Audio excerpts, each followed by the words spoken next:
যে এস কুকিংয়ে সবাইকে স্বাগত। আমি ঝুম্পা বলছি। আমি আর একটা নতুন রেসিপি নিয়ে আসলাম। রেসিপিটা হচ্ছে একটা ডেজার্ট রেসিপি।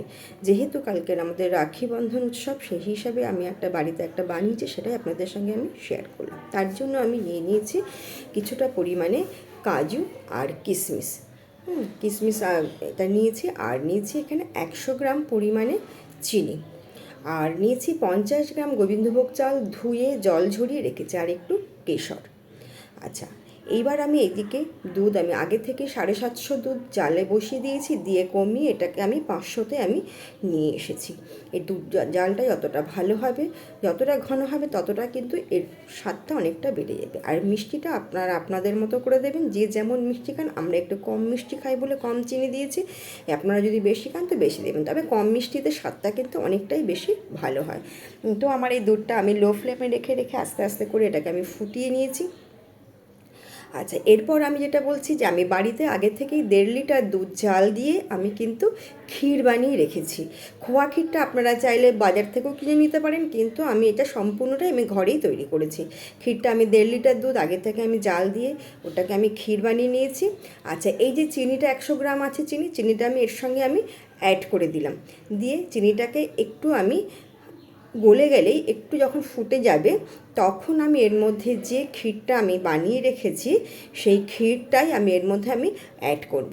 যে কোনো দেখবেন একটা পায়েস বলুন, পিঠে বলুন, যে কোনো একটা এরকম ধরনের রেসিপিতে যদি আমরা ক্ষীর দিই, তার কিন্তু স্বাদটা কিন্তু অনেকটাই বেড়ে যায়। তাতে যদি মিষ্টি একটু কম হয়, আরও বেশি ভালো লাগে খেতে।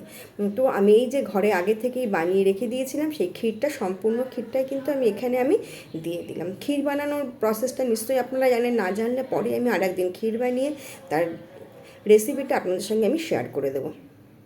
আচ্ছা, এটাকে ভালো করে ক্ষীরটাকে আগে দুধের সঙ্গে কিন্তু মিশিয়ে নিতে হবে। আর এই যে গোবিন্দভোগ চালটা, ওটাকে আমি গুঁড়ো করে রেখে দিয়েছি। আর এটা যদি জল ঝরিয়ে নেন, তাহলে মিক্সিতে কিন্তু গুঁড়ো করতে সুবিধা হবে, তা নাহলে কিন্তু এটা মিক্সিতে লেগে যাবে। আর এই চালের গুঁড়োটা দেওয়ার সঙ্গে সঙ্গে যে কাজটা করতে হবে, সেটা সমানে এটাকে আমাকে নাড়িয়ে যেতে হবে, তা না হলে কিন্তু এটা দলা পাকিয়ে যাবে। এবং ফ্লেমটা কিন্তু একদম সম্পূর্ণ মিডিয়ামে রেখে দিতে হবে। মিডিয়ামে রেখে দিয়ে চালের গুঁড়োটা দিয়ে সমানে এটাকে নেড়ে যেতে হবে।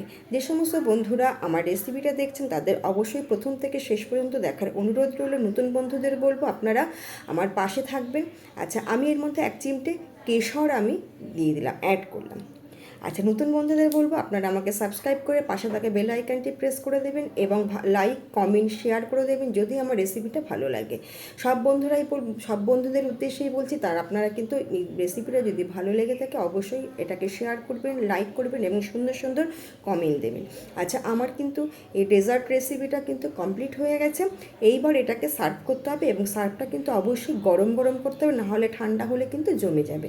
এটার থিকনেসটা দেখে নিন, যে থিকনেসটা আমি কতটা রেখেছি। এটা কিন্তু জমে একদম কিন্তু এটা জমে যাবে, এটা কিন্তু এর থেকে বেশি আর গাঢ় করা যাবে না। এরপর এটাকে আমি গার্নিশিংয়ের জন্য উপর থেকে আমি দিয়ে দিলাম কাজু আর কিশমিশ। আপনারা অবশ্যই এই কালকে রাখি বন্ধন উৎসব, বাড়িতে যদি এরকম একটা ডেজার্ট রেসিপি বানান, তাহলে কিন্তু ভীষণই ভালো লাগবে। লাঞ্চের পর যদি এরকম যদি একটা রেসিপি পাতে রাখা যায়, তাহলে কিন্তু বাজারের থেকে কিনে আনার থেকে কোনো অংশেই খারাপ হবে না।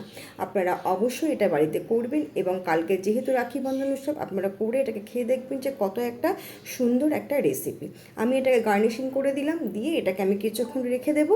রাখার পর ঠান্ডা হয়ে গেলে তারপরে সেটা কেমন জমে যায়, সেটাও কিন্তু আপনাদের সঙ্গে আমি দেখাচ্ছি। এটা কিন্তু বেশ 1 ঘন্টা বাদে আমি এটা দেখাচ্ছি। দেখুন এটা কতটা জমে গেছে। এটা যদি ফ্রিজে রেখে খাওয়া যায়, ভীষণই ভালো লাগবে। অবশ্যই আপনারা এই রেসিপিটা বাড়িতে ট্রাই করবেন।